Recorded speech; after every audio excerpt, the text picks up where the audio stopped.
Tonight, the devastating earthquake in Southeast Asia. More than 100 killed, with the death toll expected to skyrocket.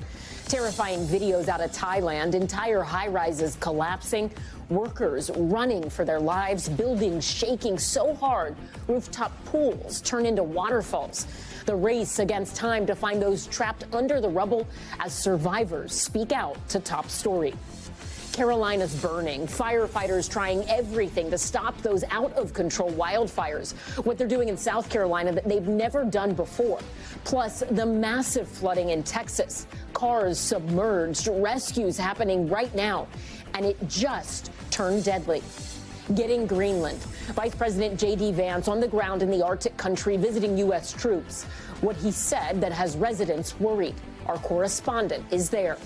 Stock market plunge, the major drop on Wall Street fueled not only by those new tariffs, but new warning signs on rising inflation. Fight for freedom. The lawyer for that Tufts grad student detained by Homeland Security joins Top Story. What the student felt in the moment she was sworn and arrested. He's trying to kill me. The chilling screams from a woman as her doctor husband allegedly tried to murder her in Hawaii. New details on syringes he allegedly had on him. And stabbing spree takedown. The Good Samaritan who stopped the knife-wielding attacker, how he took him down. Plus, the first state in the country to ban fluoride in drinking water. Will your state be next? Top Story starts right now.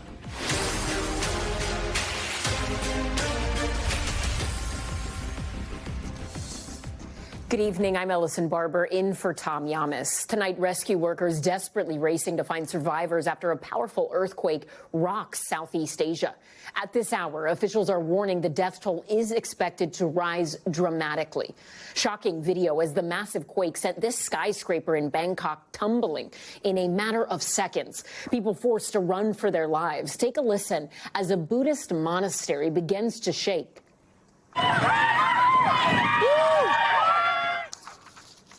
You can hear people wailing there as the centuries-old religious structure collapsed in Myanmar. New video showing a group of monks watching in shock as a building quickly crumbles. And as the tremors shook the region, groups of people seen huddling in the street, trying to find a safe place to wait out the aftershocks. Right now, dozens are feared trapped beneath the rubble after building is completely destroyed. Plus, a horrifying look inside Mandalay International Airport. Travelers running after parts of the ceiling came crashing down. The epicenter of the deadly earthquake is located in Myanmar, but it could be felt as far away as Bangkok, Thailand. It was a powerful 7.7 magnitude earthquake. You can see just how high that is on the Richter scale, which of course measures the quake's intensity. NBC international correspondent Janice Mackey-Frayer has more on the race to pull people out alive. Tonight, moments of terror as the earth shook. Crumbling buildings reduced to dust and rubble,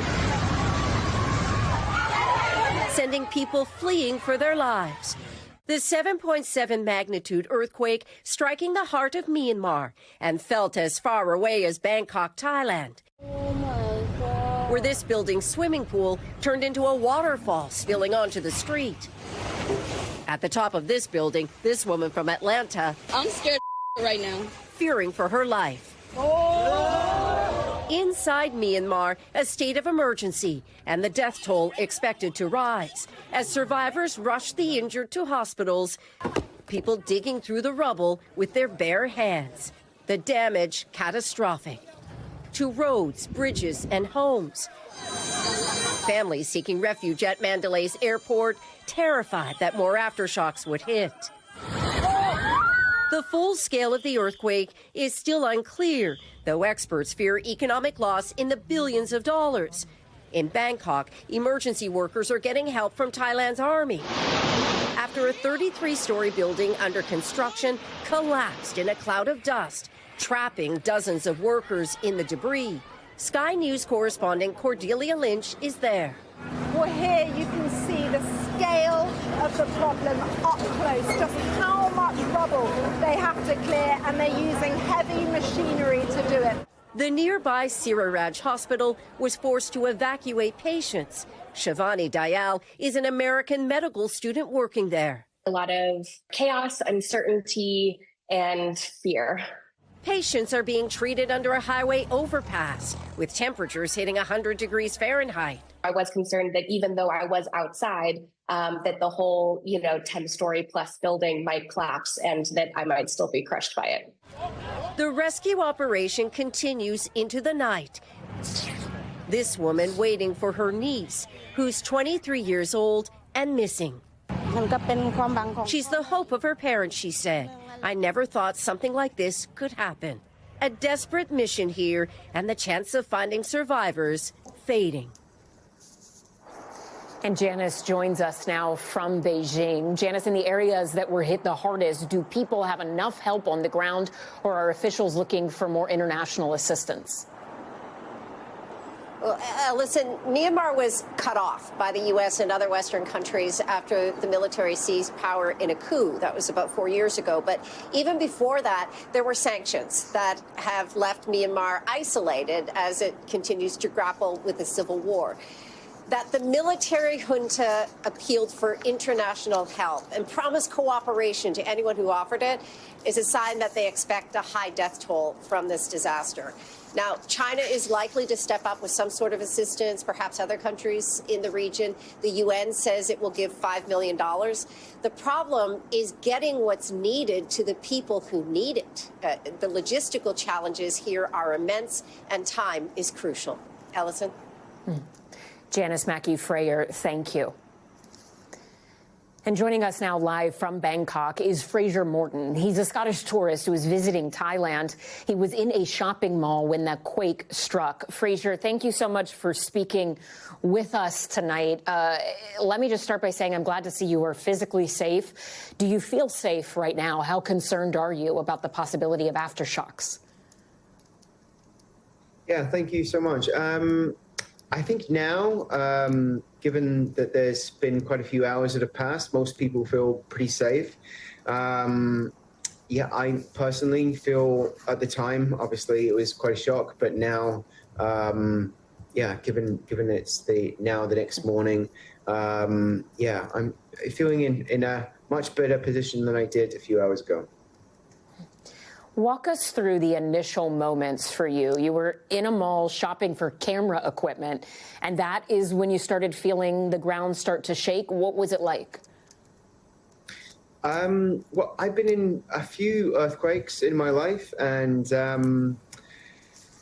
immediately, as soon as the shopping mall began to, the whole mall began to shake, and my first reaction was, this is Thailand, there shouldn't be an earthquake. And then the next second it was, okay, this is a pretty big deal. And immediately people running and screaming and trying just to get out as quickly as possible. But as I'm sure you can understand, when you're in a shopping mall with thousands of people, trying to get out is no easy task. So yeah, tried to run out of the shopping mall. And as soon as everyone got outside, you look up. But you're in Bangkok, and so you're just surrounded by skyscrapers, and so there's really nowhere to run in that situation.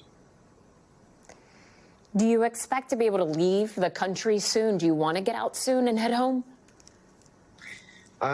So I couldn't get out yesterday. My flight was cancelled, like I'm sure so many other people. So I have found a hotel, and I'm trying to stay and get out sometime today. But in terms of communication about infrastructure and the airport being reopened, yeah, I'm not entirely sure what the situation is. What do you want people watching this, people around the world who are seeing these images, to understand about the situation there on the ground? Well, I think, Bangkok residents are pretty resilient people. It's obviously been a huge shock. Countries like Indonesia and Japan in this part of the world are so used to earthquakes, but Thailand, they're just not really used to earthquakes here. So I think it has been a huge shock, but also a huge amount of respect for the people here in the way that they've dealt with it so far. But when something as surprising as this happens, it really is just trying to deal with the situation as best as you can. Fraser Morton, we are so glad that you are physically safe. Thank you for taking some time to speak with us and share some of your experiences there. We appreciate it. You're welcome. To help us understand more about this powerful earthquake, let's get right to NBC Boston meteorologist Tevin Wooten. Tevin, walk us through how far this earthquake actually reached. Allison, this earthquake was a 7.7 magnitude quake, but it was about 6 to 6.2 miles deep. That's actually quite shallow. And unfortunately, this isn't a densely populated area. Mandalay is in Myanmar, but Bangkok, Thailand is about 600 miles to the north and west. And that, too, also had significant impacts. And the aftershock of this, by the way, just 10 minutes after the primary quake, was a 6.7 magnitude and also close in proximity as well by 50 miles to the south and east. Allison? So 10 minutes for that 6.7 magnitude aftershock. Looking ahead, how much longer should people there be bracing for the possibility of more aftershocks? Yeah, you know, that's a great question. I wish I could say days, but this is a possibly weeks to months long process. Each day that passes by, the threat of an aftershock decreases by half. So that's certainly some good news. But this could be something where you still get a string of 6 to maybe even magnitude 7 quakes in the immediate days after. Allison? Tevin Wooten, thank you. Back here in the U.S., those wildfires raging across North and South Carolina, now burning through nearly 30,000 acres of land. Firefighters in Pickens County, South Carolina, battling what officials are calling the country's most threatening fire and most worrying to local officials. This is just the beginning of wildfire season. NBC's Marissa Parra is on the ground for us tonight. Fires raging across the Carolinas tonight. The Table Rock Complex fire in South Carolina, now the highest priority fire in the country. Over 10,000 acres scorched, but containment at 0%. It's a beautiful place. Unfortunately, it's on fire right now. Crews taking aggressive measures. A tanker dropping fire retardant for the first time in the state's history. The region under red flag warnings. Homes at constant risk of new flare-ups. We've faced some really difficult conditions, but we are making progress. The inferno took several properties from Andrew Reed. It's like a war. Fireballs. It would just, the flames would just jump. Roughly a dozen homes here lost, but countless others have been spared. This pinpoint water drop, the reason Mike Marsteller's home still stands today. Basically, the water drop in God's hand saved it because it was imminent, as you can tell. The wild weather, not just in the Carolinas. At least 3 dead in Texas as the Rio Grande Valley saw 15 inches of rain in 36 hours. Streets swamped in standing water, and the McAllen Medical Center flooded. The rain drenching Texas, desperately needed in the Carolinas. But hope isn't drying up. Where do you start that process of rebuilding? Waking up. And then just saying what is the highest and best use of my life for that day. Marissa Parra, NBC News, Flat Rock, North Carolina. Vice President JD Vance touching down in Greenland today, leading a U.S. delegation in a visit to a U.S. Space Force base. Vance doubling down on President Trump's message for U.S. control over the Danish territory. But people across the island are pushing back. NBC's Molly Hunter is there following all of it. Today, in the remote northwest of Greenland, JD Vance became the first American vice president to visit the world's biggest and least populated island, arriving with his wife Usha. They flew directly to the Bijifik space base to chat with U.S. military personnel. During Vance's 3-hour visit here, back in Washington, President Trump reiterated his desire to take over the Danish territory. We need Greenland, very importantly, for international security. We have to have Greenland. It's not a question of, do you think we can do without it? We can. But Vance says they want to convince Greenlanders to join the U.S. We do not think that military force is ever going to be necessary. We think we're going to be able to cut a deal, Donald Trump style. As China and Russia ramp up their Arctic influence, Vance took direct aim at NATO ally Denmark. Our friends in Denmark have not done their job in keeping this area safe. But the message from Greenlanders, they're not interested in this kind of deal with their longtime U.S. ally. We joined 2 young women watching Vance's remarks from a cafe. It's so disheartening. If you could meet the vice president today, what would you say? We're not an object, we are people. Patrick Abramson has lived here his whole life. Nobody at the Trump administration has about Greenlandic people. How did you used to feel about America? Always close. Always close. Always close. For now, it's a different story. And Molly Hunter joins us now from the capital city of Nuuk. Molly, the vice president's visit came just hours before Greenland established a new government. What more do we know about that? Ellison, that's one of the biggest reasons that Greenlandic officials and Greenlanders really push back against that original trip from the Second Lady. They have a lot going on right now, and for the last couple of weeks, they've been coalition building. But there is a new government. Parties did form a coalition, and the new prime minister actually spoke today. So, Ellison, while we were covering, of course, the vice president's trip, all the other local press were covering this big event. And the prime minister called for unity. He said it is very important that we put aside our disagreements and differences, because only in this way will we be able to cope with the heavy pressure we are exposed to from the outside. So really calling for unity among all the parties, and certainly that is the message we got from Greenlanders today. Ellison? Molly Hunter in Greenland, thank you. Now to the big sell-off on Wall Street today. The Dow down 700 points, with the S&P 500 and NASDAQ also down. This coming 5 days until new reciprocal tariffs go into effect.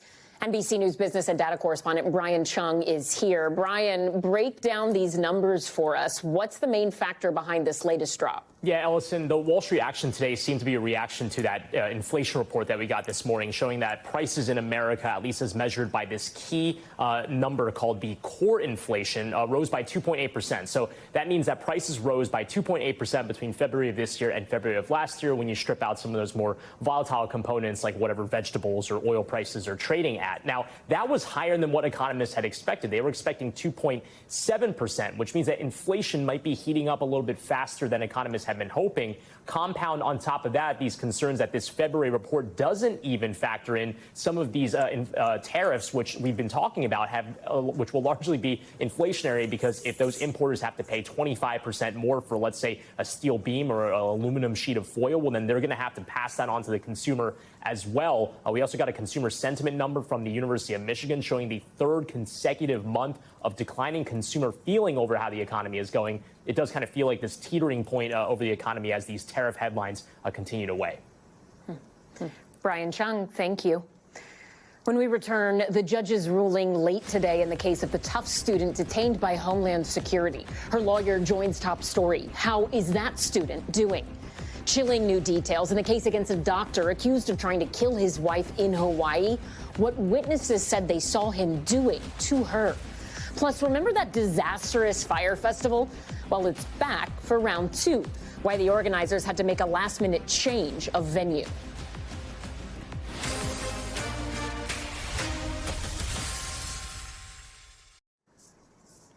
We're getting more information about a story we brought you earlier this week. The Maui doctor accused of trying to push his own wife off a hiking trail, now charged with attempted murder. Newly released court documents describing the moments leading up to that alleged attack. NBC's Marquise Francis has the latest. Tonight, chilling new details in the investigation into a Maui doctor accused of trying to kill his wife at a popular tourist destination.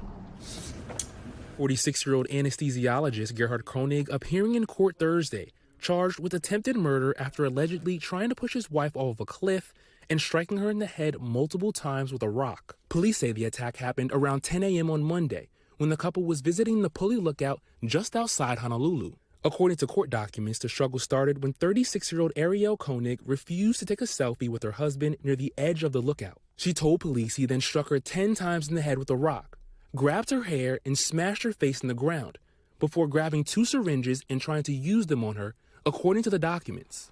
Police say witnesses heard Ariel cry for help and say, "He's trying to kill me. He's hitting me in the head with a rock." Honolulu police say they arrested Koenig later that day after a brief chase on foot. We reached out to his lawyer but have not heard back. Ariel remains hospitalized with multiple injuries to the head and face, according to Honolulu PD. Never in a million years would I think that this would happen. Housekeeper and friend of the Koenig family, Christina Ferguson, shocked by the news. It's hard to fathom. It's hard to grasp the severity of this tragic incident. I wouldn't think that this would be something that he would ever do.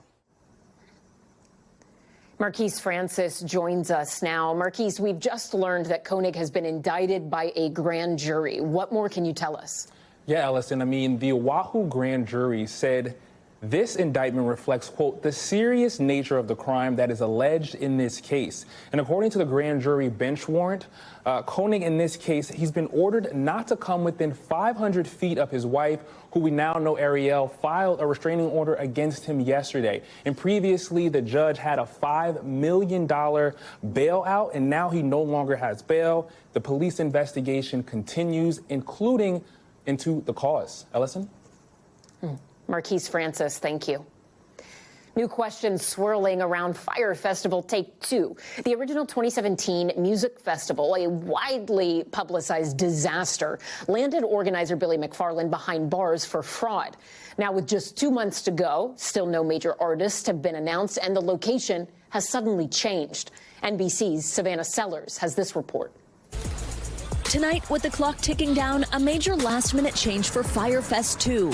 Playa del Carmen is insanely beautiful. Creator Billy McFarland says his sequel to the doomed 2017 music festival will move from Mexico's Isla Mujeres to nearby Playa del Carmen, echoing the first Fyre fiasco when organizers were forced to change locations 4 months before the start of the festival. No one can get in the rooms, no one can get their bags. We've been here for hours. Putting attendees who were promised a luxury immersive music festival experience in emergency relief tents eating cheese sandwiches. That festival landed McFarland in prison for fraud.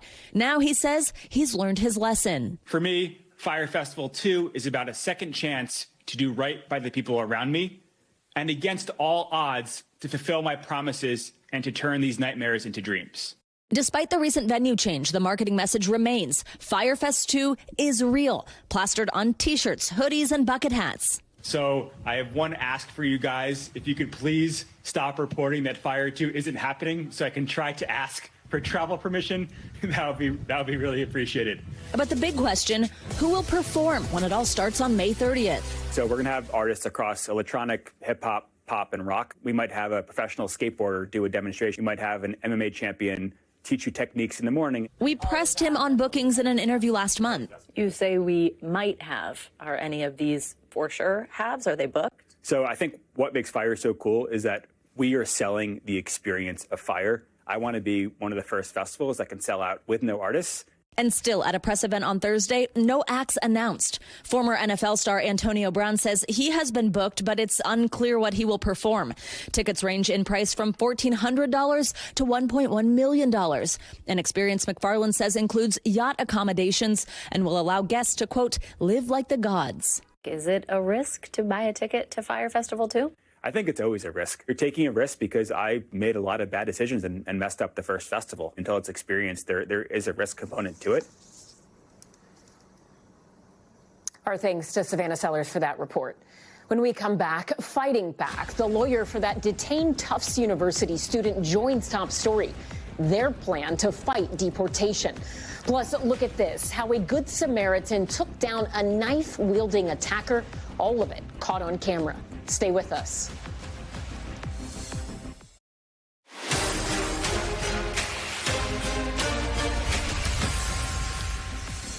We're back with Top Story's news feed. Singer and rapper Sean Kingston has been convicted in a wire fraud case. After about 3.5 hours of deliberations, a jury in Fort Lauderdale, Florida, finding Kingston and his mother guilty on all charges. The pair were on trial for allegedly running a $1 million scheme involving luxury goods. They'll both be sentenced in July and now face up to 20 years behind bars. An update on that measles outbreak out west. The number of cases in western Texas now surging to 400.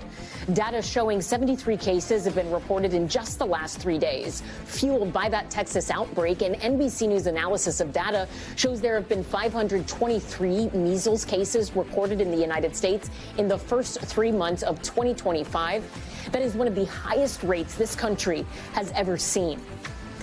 And President Trump has commuted the criminal fraud sentence of Aussie media founder Carlos Watson. A source telling CNBC Watson's sentence was commuted right before he was due to begin serving a nearly 10-year sentence in the state of California. Watson was convicted last July for trying to defraud investors and lenders by lying about the failed media company's finances. And the Sundance Film Festival is moving to Boulder, Colorado, after more than 40 years in Park City, Utah. The Independent Festival will make one final appearance in Utah next January before moving to the Centennial State in 2027. Organizers say Sundance will be able to expand and grow in Boulder thanks to its small-town charm and vibrant arts scene. According to a market research firm, the festival generated more than $130 million for the state of Utah last year. And we have breaking news tonight in the case of Rumisa Ozturk, the Tufts University grad student detained by immigration authorities earlier this week. Her arrest caught on camera on a sidewalk in Massachusetts. Plainclothes DHS officers taking her into custody while she was on her way to break a Ramadan fast before sending her to a detention facility in Louisiana, where she is now. The Secretary of State announced this week her visa has been revoked, but just moments ago, a federal judge in Massachusetts ordering she cannot be deported until the court makes a decision about her deportation case. And joining us now is Jessie Rossman, legal director for the ACLU of Massachusetts. She has recently joined Ozturk's legal team and has spoken with her since her detainment by authorities. Jessie, thank you so much for joining Top Story tonight. I mean, we understand your client is currently being held at a detention facility in the state of Louisiana. Talk to us about, as much as you can, about the conversations you've had with her recently. How is she doing? How does she say the conditions are there in Louisiana? Members of our legal team were able to speak with her today, and she's scared. Her future is uncertain. She is someone who cares deeply about her education and is very concerned about being able to finish her doctoral degree.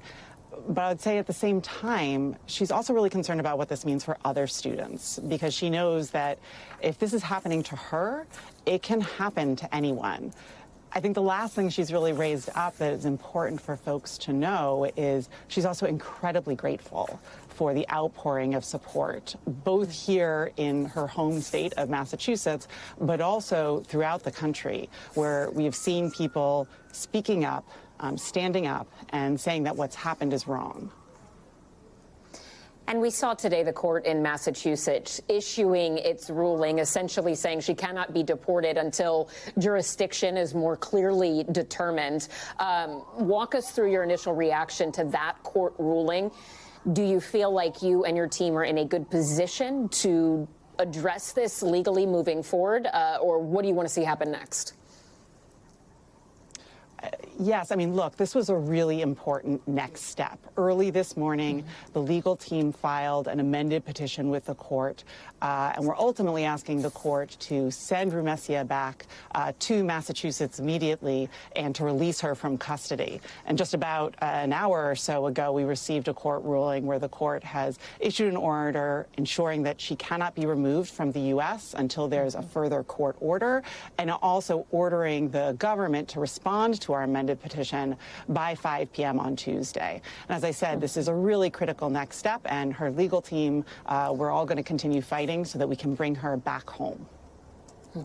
Let's go back to that video of her being taken into custody. On the streets, sort of a suburban setting, you see these plainclothes officers walk up to her. It sounds like, from what we've been able to hear on the video, she at some point is asking, like, what is happening? They say, we're police. But I'm curious, from your perspective and with your legal team, is that snippet of the video that the public has seen the totality of how she was detained? Has she told you or the rest of the legal team anything different that she remembers happening in those initial moments of being taken into custody? I mean, I think the images from that video are startling and clear. You know, she was coming home. She was about to be breaking her fast with her friends, and she wasn't able to do so because a man in a hooded shirt, plain clothes, approached her. She was quickly encircled by many other officers who soon pulled up masks to cover their faces. Her bag was removed. She was handcuffed, and she was marched to an unmarked car. And for over 20 hours from that standpoint, her family, her friends, and even her legal counsel didn't know where she was. And this can happen on the streets of Somerville. It can happen anywhere in this country, and that is unacceptable. We need to say that this is wrong and can't happen here. I want to ask you about what we have heard from DHS thus far, because a spokesperson for the Department of Homeland Security has told NBC News that Ozturk was detained because she, quote, engaged in activities in support of Hamas, further saying that glorifying and supporting terrorists who kill Americans is ground for visa issuance to be terminated. I want to ask you a series of questions related to that context for you to respond to. Has your client ever provided any sort of material support to Hamas?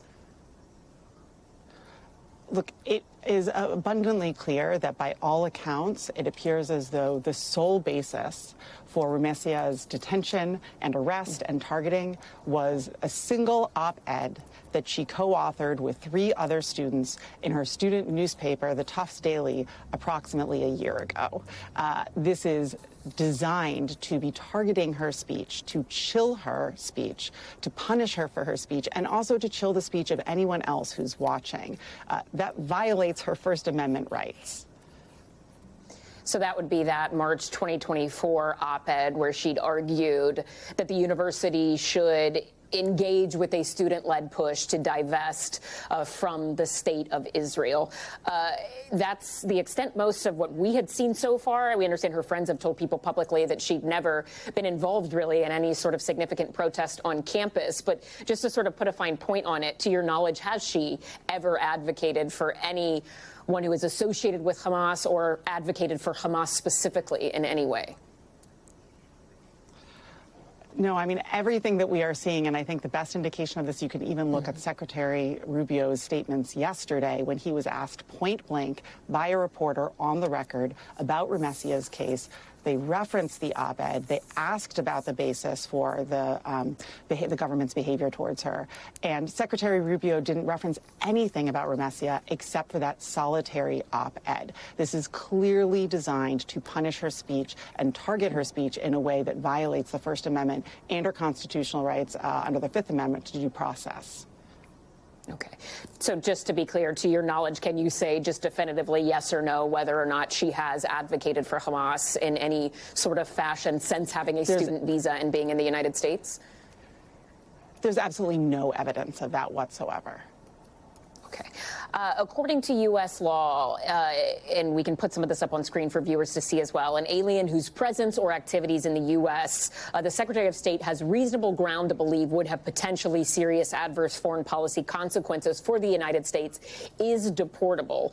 It seems like the law, when it comes to visas and whether or not what grounds need to be met in order for them to be revoked, it seems like it's pretty subjective and the bar is low and it seems fairly broad. Is that a fair reading of the law here? I mean, do U.S. authorities really have this much of a leash, if you will, to terminate visas?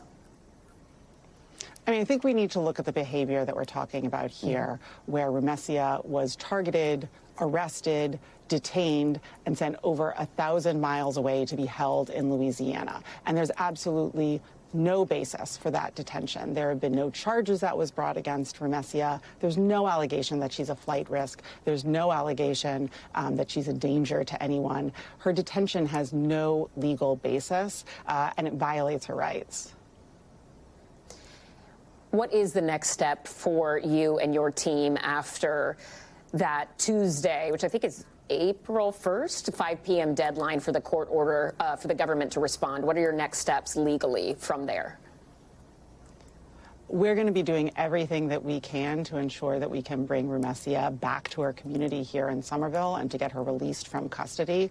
We'll, of course, review the government's papers as soon as they are filed, but we're going to keep fighting to bring her home and to get her released.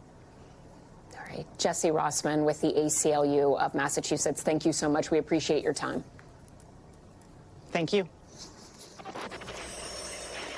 Moving overseas now to top stories Global Watch, starting with the Israeli airstrike in Lebanon.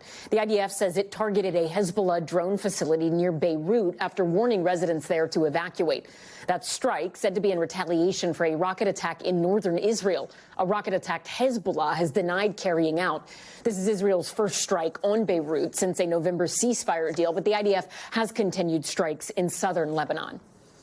In Australia, a pilot critically injured in a plane crash during an air show in Victoria.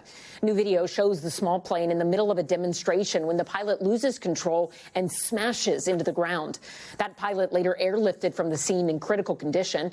No one on the ground was hurt. The cause of the crash is under investigation. And pop star Dua Lipa winning a second copyright infringement lawsuit. The lawsuit brought by a pair of disco songwriters alleging that her hit single Levitating plagiarized the melody of 2 of their songs. A judge ruling that the songs only had loose similarities, including common musical elements used by artists ranging from Mozart to the Bee Gees. Lawyers for the duo say they plan to appeal. In Amsterdam, one man receiving a medal for bravery after his actions during yesterday's violent stabbing attack. It all happened in broad daylight. 5 people injured, including 2 Americans. The city's mayor says the suspect was running away when he was wrestled to the ground by a Good Samaritan. NBC's Raf Sanchez has this one. He's being called a hero who seeks no glory after a man went on a stabbing spree in Amsterdam yesterday, wounding 5 people, including 2 Americans. There are multiple people stabbed. This unidentified Good Samaritan jumped in, disarming the attacker on a crowded street and holding him down until police arrived. Today, Amsterdam's mayor describing him as a very modest British man who doesn't want the spotlight, but says she pinned a medal on him for his actions. 4 of the victims are still in the hospital, including the Americans, a 67-year-old woman and a 69-year-old man. Police say they're in stable condition. Investigators tonight revealing the suspect used multiple knives during the attack, but his motive is still unclear and under investigation. What is clear, police say, this could have been much worse if it wasn't for the swift actions of one man. Raf Sanchez, NBC News. Just ahead, could your state be next to ban fluoride? Utah taking the extraordinary step despite opposition from dentists. So what are the risks? We'll explain.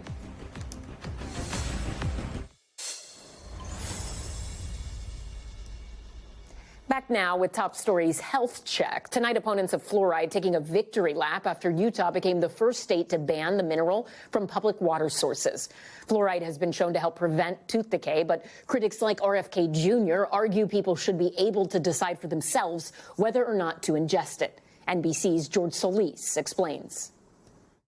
Tonight, Utah taking a side in the renewed debate over fluoride in drinking water. On Thursday, Governor Spencer Cox inking a law that bans adding the mineral to public water sources starting in May.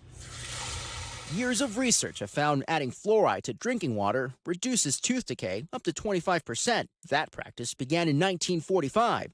Known as fluoridation. The Centers for Disease Control and Prevention included it as one of its 10 great public health achievements of the 20th century because it literally changed the face of America. The American Academy of Pediatrics and the American Dental Association both support its use. Fluoridated water is medicated water. But the movement to ban fluoride has gained popularity across the country, with proposed legislation in Florida, Kentucky, Montana, and Tennessee. It was the only chemical we add to our water that's intended to treat the consumer and not the water itself. The Fluoride Action Network says more than 1,500 communities have stopped adding fluoride to their systems at the local level since 2010.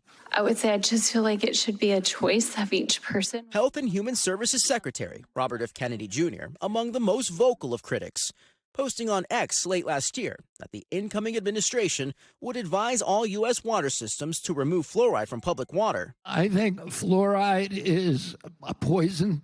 The secretary associating fluoridation with illnesses like bone cancer, the CDC says scientists have not found enough evidence to support a link. One JAMA pediatric study published earlier this year did find an association between higher fluoride exposure and lower IQ scores in children, but the American Dental Association says the data is flawed. 3/4 of the studies that were included were, by the author's own admission, very low quality studies at very high risk of bias, none of which were from fluoridated areas. Miami area dentist Raul Gonzalez says he's noticed some issues in some patients who are avoiding fluoride. I'm seeing a lot of new patients with my 5 doctors here that we're seeing a lot of cavities coming back because there's a lot of propaganda saying that fluoride is really bad. Dr. Gonzalez says becoming hyper-focused on fluoride can draw attention from other important risk factors for whole body health. Most important thing is good dental hygiene. Brush, floss, the water pick. Second, eliminate the sodas and the drink that have bubbles. Now you add to that sugar and you add to that colorants, now you have cavities, digestive issues, and the probability of cancer producing or cancer transforming cells. And George Solis joins us now from our Miami bureau. George, as you were speaking with dentists, did any of them mention a circumstance where fluoride could be dangerous?